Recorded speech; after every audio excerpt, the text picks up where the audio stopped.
ચામુંડા કોમ્યુનિકેશનની ડબ્બી પેટીમાંથી 161 કરોડથી વધુ રકમના ટ્રાન્ઝેક્શનનો પર્દાફાશ. Bhavnagar district cooperative bank hacking કેસમાં વધુ 4 આરોપી ઝડપાયા. બેંકનું સર્વર હેક કરી ₹7.34 કરોડથી વધુ રકમનું ફેક બેલેન્સ ઊભું કરવામાં આવ્યું. ડોક્ટર રાજદીપસિંહ ઝાલાએ પત્રકારોને માહિતી આપી.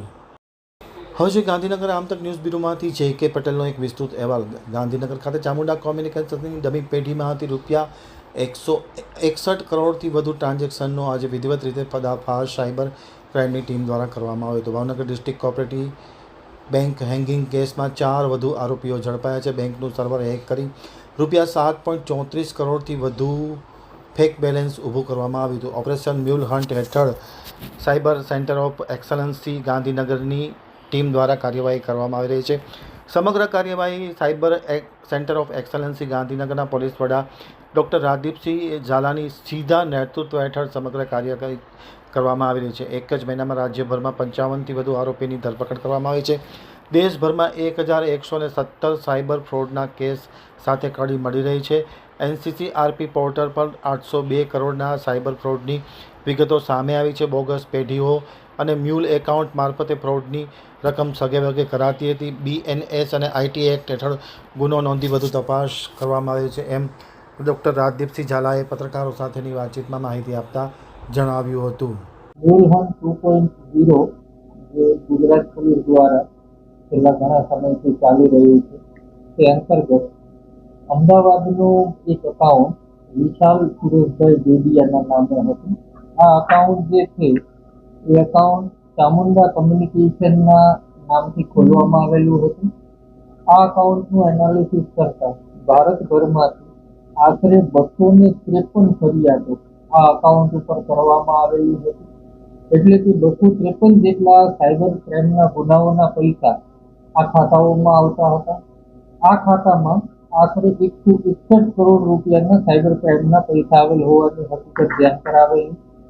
જેમાં ગુજરાતના મહત્તમ કેસો છે 23 કેસો છે, કર્ણાટકના 28 કેસો છે, મહારાષ્ટ્રના 56 કેસો છે અને તેલંગાના 20, ઉત્તર પ્રદેશ 20. આમ આ ખાતા ધારક વિશાલ દોડિયાનાઓની ધરપકડ કરવામાં આવેલી છે અને આટલા ગુનાઓનો ભેદ ઉકેલાયેલ છે.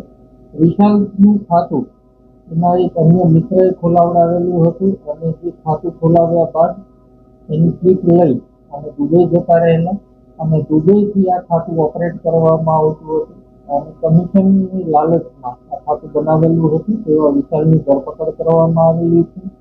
તે ઉપરાંત થોડા મહિનાઓ પહેલા ભાવનગર સહકારી બેંક હેક થયેલી હતી. આ બેંકમાં અલગ અલગ ઘણા આરોપીઓની ધરપકડ કરવામાં આવેલી હતી. બેંક હેક થયા બાદ આરોપીઓએ આશરે 139 ખાતાઓમાં બેંકના પૈસાઓ ટ્રાન્સફર કરેલા હતા. તે પૈકીનું એક ખાતું મોહમ્મદ ખાલિદ ગુલામ હુસેનનાઓનું હતું, જેની સુરતથી ધરપકડ કરવામાં આવેલી છે.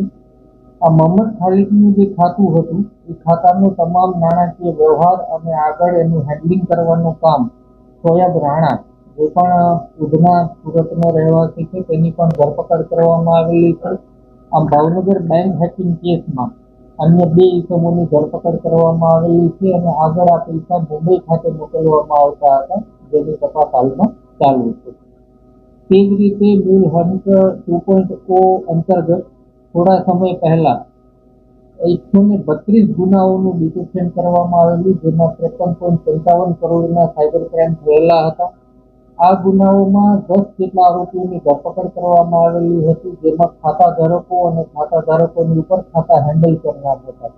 હવે આ તમામ ખાતાઓ જે હેન્ડલ થતા હતા એની ઉપર જે નાણાંઓ મેળવી અને આગળ સાયબર ક્રિમિનલ સુધી પહોંચાડવાનું કામ કરતો હતો તેવો અગત્યનો ઇસમ અફઝલ પીર મોહમ્મદ મંસૂરી, જે સિલ્વર મિલ અમદાવાદનો રહેવાસી છે, તેની ધરપકડ કરવામાં આવેલી છે.